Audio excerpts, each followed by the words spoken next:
There are a lot of questions that I find to be particularly annoying. And so maybe you have your own set of questions that you find to be troubling or difficult to deal with. But generally speaking, I like questions. I think questions are kind of where it's at, and questions can be a lot of fun. But there's certain questions that just get on my last nerve. Like, for instance, when somebody comes up to me and says, "Hey, can I ask you a question?"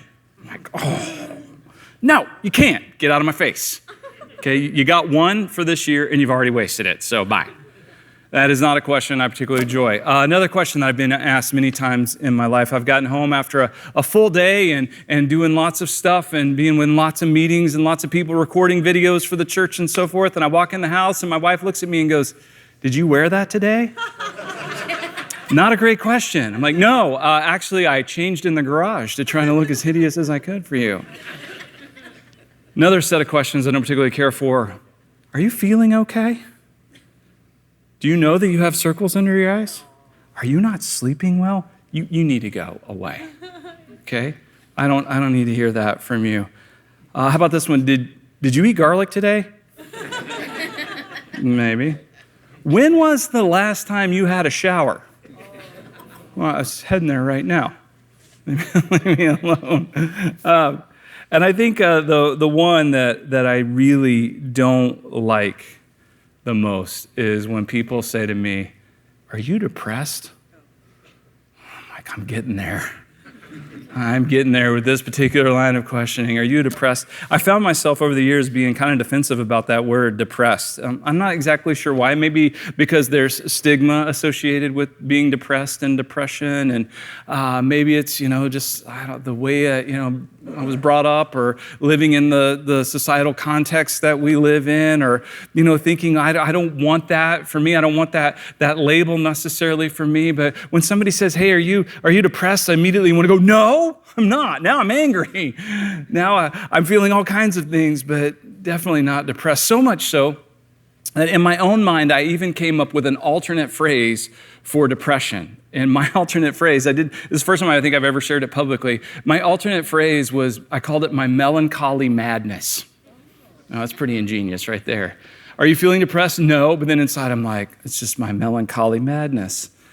And I thought about that a lot over the years, because I'd be having praying and talking to God, and I was truthfully depressed, feeling down, sad, and struggling, and talking to God and saying, "Well, God, what do you want me to do with this melancholy madness?"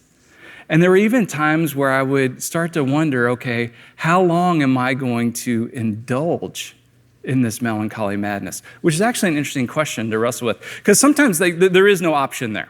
That's just true. Sometimes there's depression. There's even clinical depression, which can require professional help, and there's all kinds of help available. But sometimes there is that feeling of being depressed, and I found myself at times drifting into an indulgence in it, which sounds a little weird, but maybe you'll understand that. Maybe you've experienced it yourself a little bit, where you start to feel that way, and that's kind of the space you're living in, and wrestling with that and talking to God about that. It was really like, how long am I going to indulge in this particular space? And in working through that, I realized that God's got some just great wisdom for me, for us, for anyone who will listen, that He's for us, He's not against us, that when we do feel depressed, that's nothing to feel ashamed about. It's perfectly normal and reasonable and real. There's all kinds of reasons for it. It's not anything that we should have to try to press down. I mean, that's the other thing too. Once you're depressed and then you try to press that down, it's like double the depression. I feel this way, but I'm not allowed to feel this way. Okay, now there's even a heavier weight on me. And our memory verse for this series, called "To Be Continued," is found in Ephesians chapter 5, verse 15. And I'd love for you to read God's words for you and hear them come out of your own mouth. Let's read this out loud together. It says, "Be very careful then how you live, not as unwise, but as wise." There's such beauty in those words from God to us. He is offering us the opportunity to be very careful, to pay attention, to ask God some really important questions. And what we're doing is we're taking a look at some of the things we feel that I think, culturally speaking, have at times become the enemy. We've made feelings in some way the enemy. We've said, okay, depression is the enemy, and so we have to conquer depression. We have to defeat depression. We've got to drive out depression. Well, feelings are not the enemy. To feel depressed isn't the enemy. Feeling depressed at times is perfectly normal and reasonable and real, and any healthy, functioning human being ought to have times where they feel depressed. That's normal.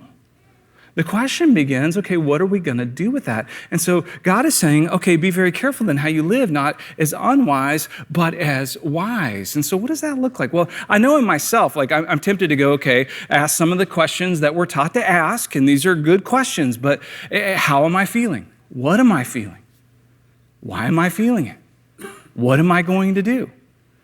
These are great questions to ask, except when I look to myself to find those answers, I find a lot more of me. And that's oftentimes how I got to the feeling I was already in. And so I think what God has for us is a really sweet way to take those incredible questions and ask Him, God, what am I feeling? And this can apply in all times, in all things. I think it's important to take inventory at least once a day. What am I feeling? Something happens. What am I feeling? What am I feeling in this moment? But to ask God, He's got a great perspective. God, what am I feeling? God, why am I feeling it? Like, what's going on? What might be contributing to this? Because you know how other people are. They always tell you, you shouldn't feel that way. Which, by the way, is like the worst thing I think you can say to somebody. You shouldn't feel that way. It could be worse. Okay, that has never helped anybody ever. Okay, I'm already feeling depressed, and now you're telling me it could be worse. So let's think about that. And then I'm going to think about what a loser I am because I feel bad when there are people who have it worse off than me. This is like a depression spiral. God, what am I feeling? Why am I feeling it? Let's let Him illuminate that and shed some light on it. And God, what do you want me to do? And as we engage relationally with our God, we can be very careful then how we live. Not as unwise, but as wise. And so with that, kind of the framework for this message series to be continued as we think, okay, our feelings don't have to define us. Feelings are important. They're not the enemy, but they don't have to define us. It is possible to feel depressed without being depressed.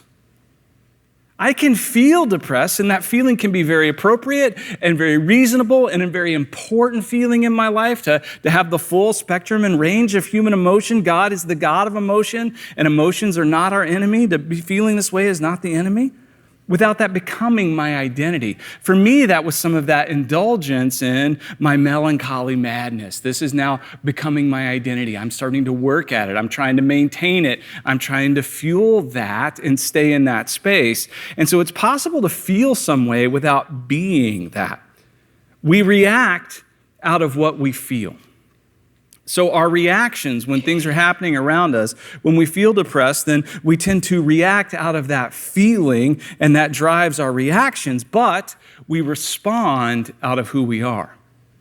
And so the idea of to be continued is to basically take a time out. When we start to feel something, to take a time out and say, what am I feeling, God?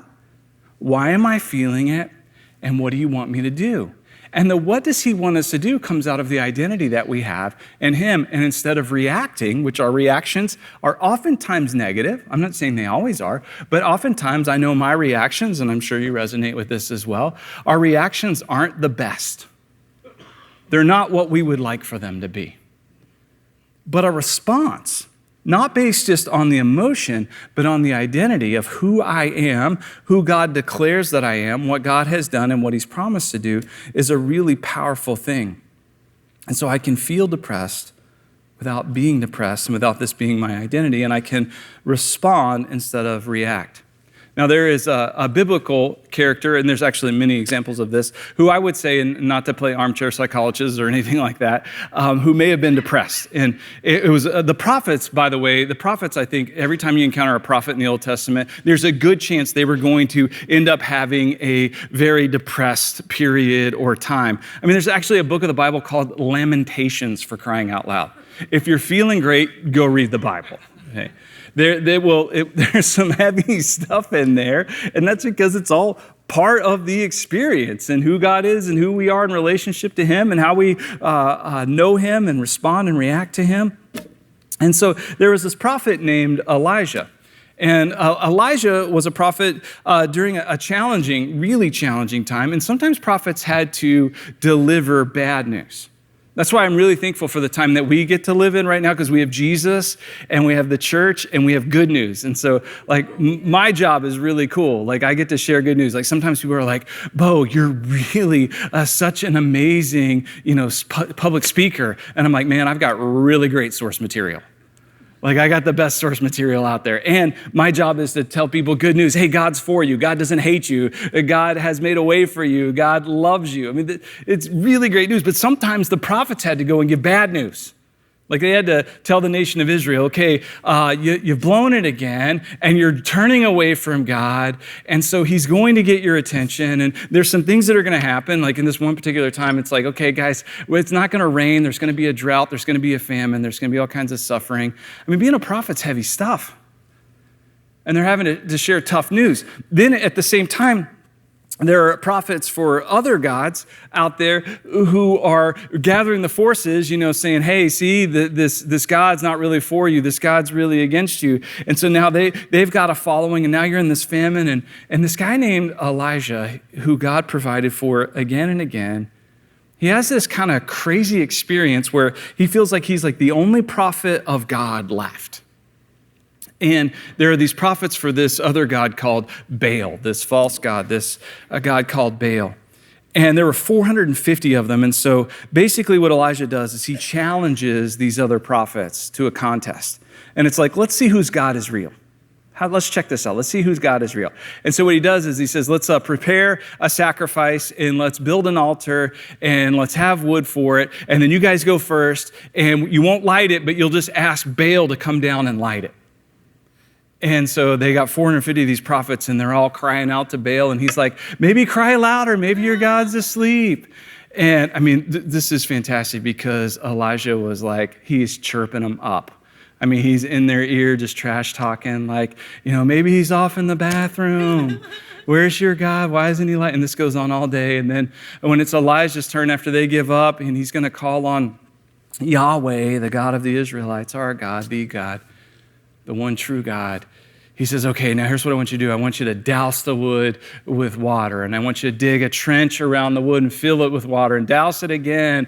And then he cries out to God, and poof, the fire comes and just burns it all up and burns the water out of the trench. And then Elijah leads the charge, and these false prophets were all put to death. And you might look at that and go, okay, well, this must be an incredible victory for Elijah. But out of this, what we might think is a great victory, the next thing Elijah gets to say is, okay, get ready, guys, it's going to rain. And the drought is going to end. And so, okay, all the bad news is over, the good news is coming. But then out of that, Elijah has his life threatened by this person named Jezebel. And he becomes very afraid. And the threat was very real. I mean, Jezebel had killed many prophets, and the threat was very real. And so out of this great victory and kind of this wonderful high and this incredible thing of seeing God really respond and God really make himself known and God really show up, and Elijah is like, yes, yes, yes, and now it's going to rain, and here comes the rain, and then there's this threat. And Elijah winds up in a very depressed place.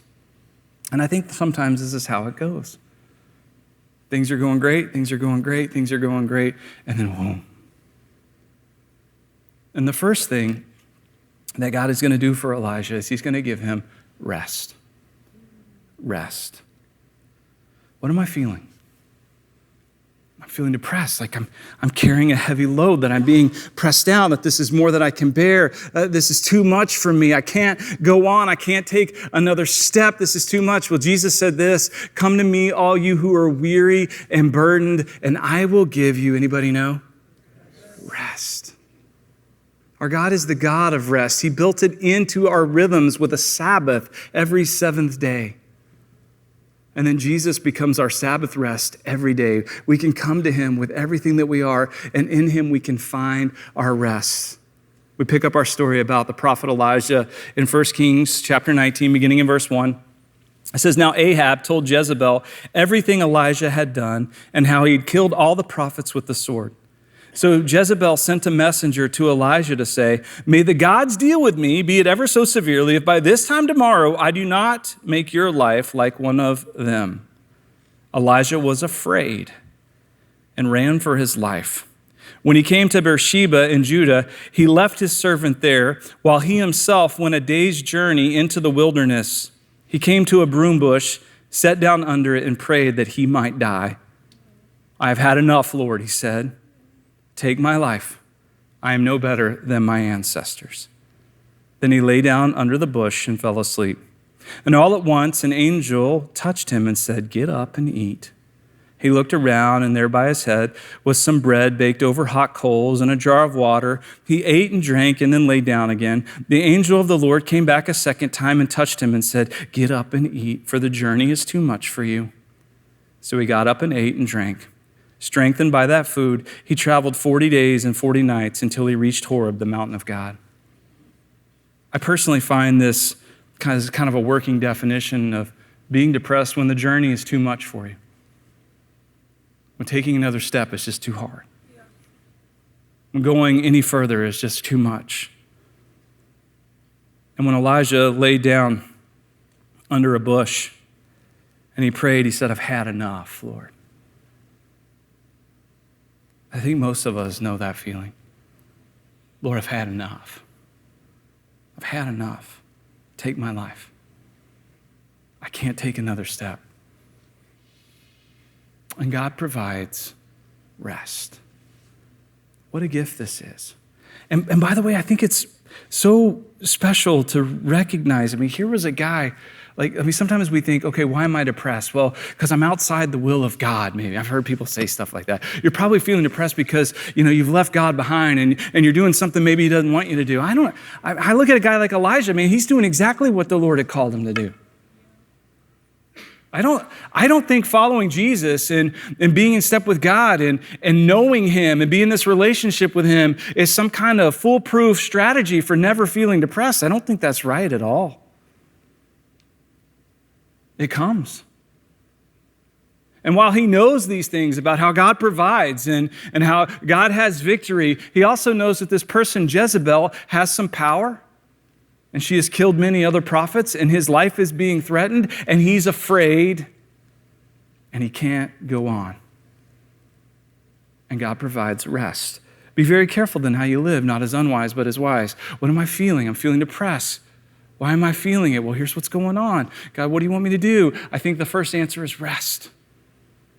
Rest in him. What kind of rest do you need? I think there's a few different kinds that we can at least think about and wrestle with. The first might just be as simple as stillness. Because even me saying hey, I'm depressed, I should rest. It's I don't have energy to rest. I can't figure out rest right now.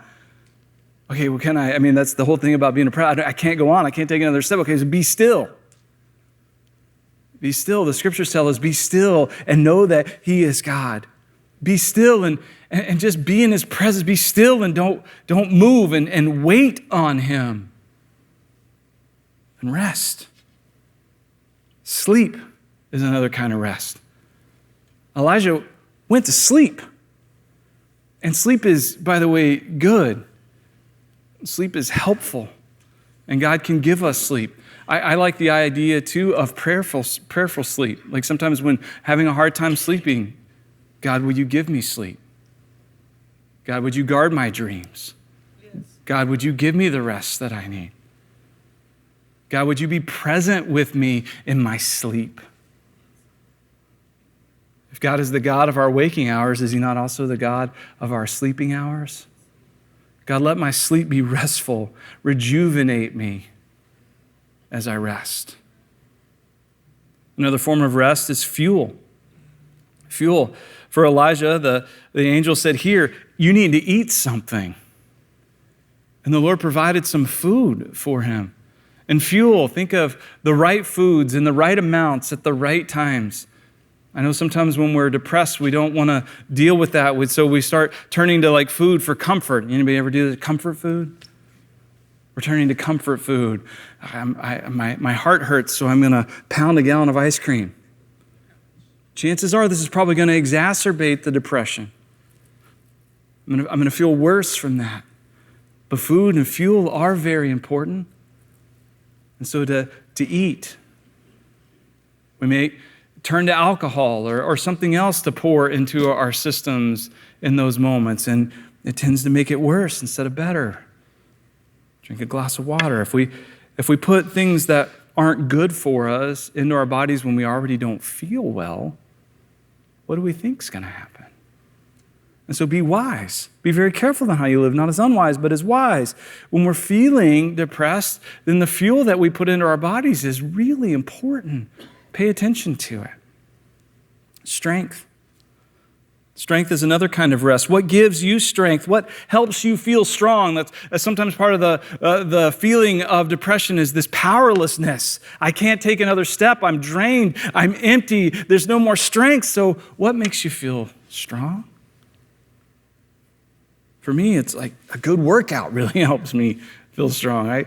I love that, There used to be times when I'm indulging in my melancholy madness when my wife would look at me and be like, I think you should probably go get a workout.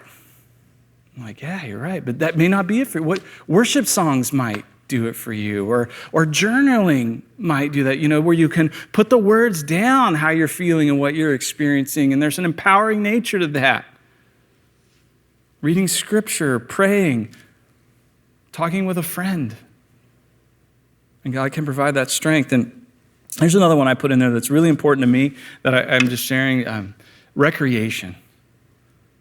When life doesn't feel like it's worth living or going on with anymore, then God can recreate life within us. That's kind of what recreation means, recreation. And so I found in my life that I have a super high need and high value for play, and I'm not ashamed of it.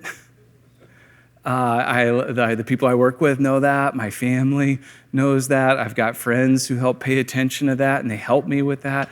I need to play a game, play a sport, play something, have some fun. I need to have some fun. And that may not be you, but what is it for you? What recreates life in you? God can give this kind of rest. So the first thing God does for Elijah is he gives him rest. The second thing that we can do when we're in this place is we can listen. To be continued. Instead of just reacting, we can respond out of this identity. We can listen. We can listen to God. So we continue reading about Elijah in 1 Kings 19, the next verse, verse 9. It says, there he went into a cave and spent the night. And the word of the Lord came to him. What are you doing here, Elijah? He replied, I've been very zealous for the Lord God Almighty. The Israelites have rejected your covenant, torn down your altars, and put your prophets to death with the sword. I'm the only one left, and now they're trying to kill me too. He was ready to give his answer. Very clear. And the Lord said to him, go out and stand on the mountain in the presence of the Lord, for the Lord is about to pass by. Then a great and powerful wind tore the mountains apart, shattered the rocks before the Lord, but the Lord was not in the wind. After the wind, there was an earthquake, but the Lord was not in the earthquake. After the earthquake came a fire, but the Lord was not in the fire. And after the fire came what? A gentle whisper. And when Elijah heard it, he pulled his cloak over his face, and he went out and stood at the mouth of the cave. Then a voice said to him, what are you doing here, Elijah? And he replied, by the way, the exact same way. I have been very zealous for the Lord God Almighty. The Israelites have rejected your covenant, torn down your altars, and put your prophets to death with the sword. I'm the only one left, and now they're trying to kill me too. I appreciate this about Elijah. I feel like he's rehearsed his complaint. And I know I've done that many times. I've got it down. And it's real. It's true. And these reasons are valid. And the Lord lets him tell him. And Elijah gets to hear it come out of his own mouth in the presence of God. But there was this moment of listening. And I love how God speaks in this moment. It wasn't in the wind that tore apart the mountain. It wasn't in the earthquake that shook everything. It wasn't in the fire that devoured and consumed. But God spoke to a very depressed man with a whisper. This is your God. He's for you, not against you. Rest in his presence. And then listen for his whisper. Because sometimes you just need a whisper. I mean, in the world that we live in that's full of yelling and screaming, and you got 80,000 fans at a football game screaming their heads off. You got people on Facebook, all caps, exclamation point, screaming their full heads off. You got people on the news just yelling about who knows what, politicians ranting and raving. So much yelling and screaming, and boy, we need a whisper sometimes. Like, this sometimes, like when you need a whisper, like tucking a baby in at night, you're putting the baby to bed, you need a whisper because you can't yell, "Good night, sweet baby!" It's a bad move. Kind of shatters the whole move. Or maybe, you met that someone, the one. You've met the someone, and it comes time in your relationship, the DTR, the define the relationship talk, and you're in that moment, it's just the two of you, and the mood is right, and the stars have aligned, and the setting is just perfect, and now you're going to say it, you're going to declare your undying love, and you lean in and you be like, "I love you, baby!" A whisper is way better. Or maybe you're comforting someone who's lost a loved one and they're grieving, and you're standing there by the casket. You don't put your arm around them and be like, "He's in a better place!" It's a bad move. "Night, sweet baby. I love you. He's in a better place." And God knows us and speaks our language. And he whispers. And so we rest and we listen. And then when we hear from God, we can be very careful then how we live, not as unwise, but as wise, because we can hear from God. "God, what am I feeling? God, why am I feeling it?" Here we go. What am I feeling? Here's Elijah. He's like, "I don't want to go on anymore. I've had enough, Lord. Take my life. This is what I'm feeling.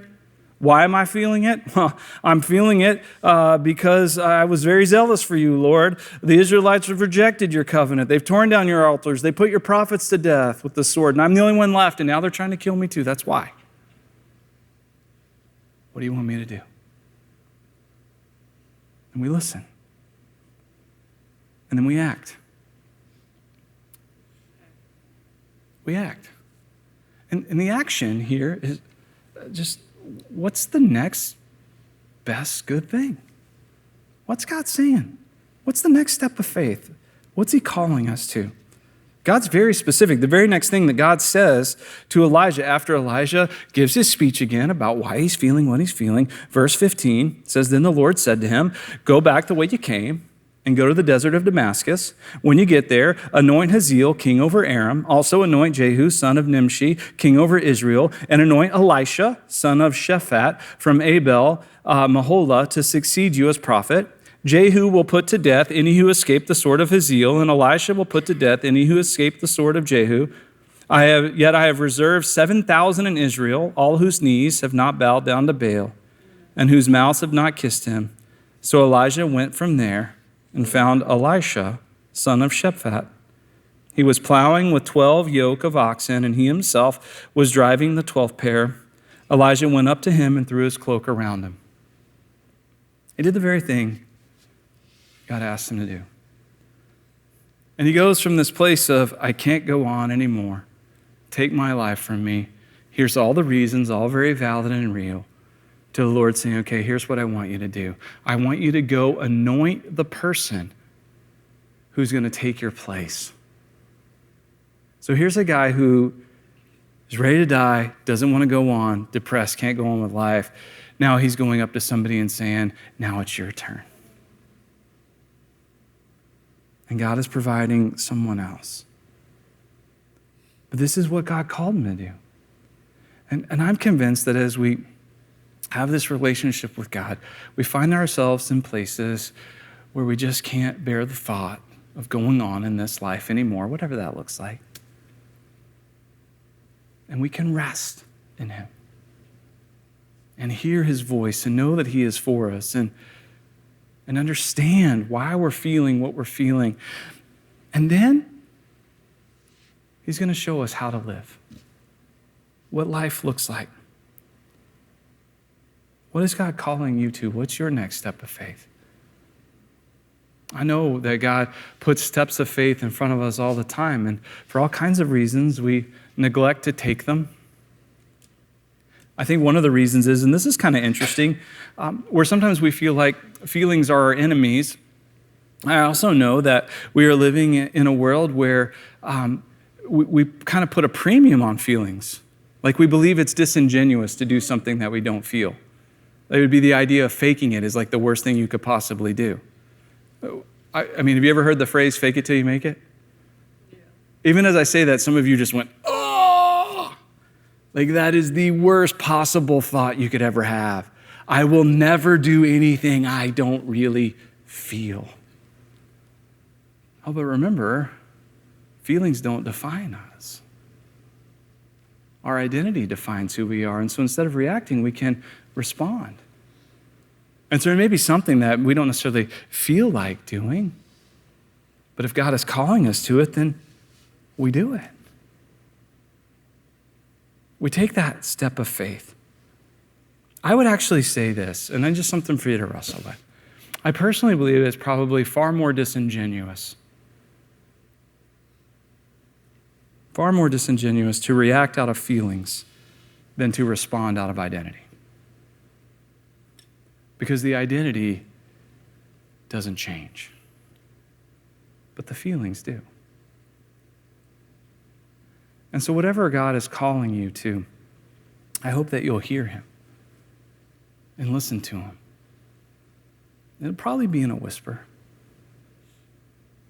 But if it's good, and it's wise, and it's from him, and it's love, and it's joy, and it's hope, and it's peace, and it's patience, and it's kind, and it's good, and it's gentle, and it's faithful, and it's full of self-control, then take that step. We're going to share in a moment of communion together where we remember how God provides for us, and he gives us rest. And I will tell you right now, no matter who you are, no matter what you've done, no matter what's been done to you, that this time of communion with your God is for you, and you're invited. And so if you have some bread, we'd love for you to share in this time with us as we celebrate together and remember God's provision. Jesus took bread, and he broke it. And he offered it to his friends, and he offers it to you. He said, "This is my body, which is given for you." He laid down his life for us so that we could have new life in him. And where we don't want to go on anymore, he understands that. But he can recreate life in us. And as we rest in him and listen to him, we can also receive from him. So let's eat together.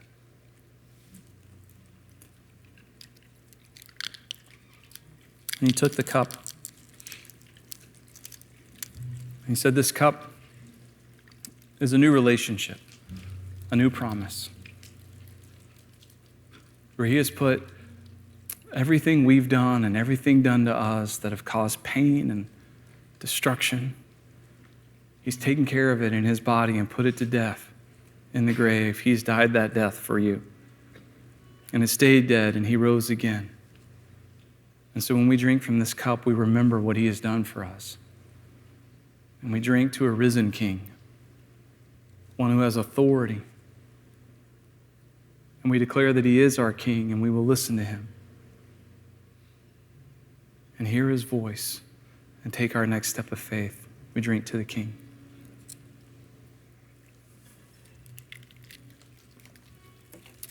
Right now, wherever you are, if you could just spend some time being still, resting with the Lord, listening to him. And if there's any way that we can help you take your next step of faith, we want to do that. Let's spend this time with him.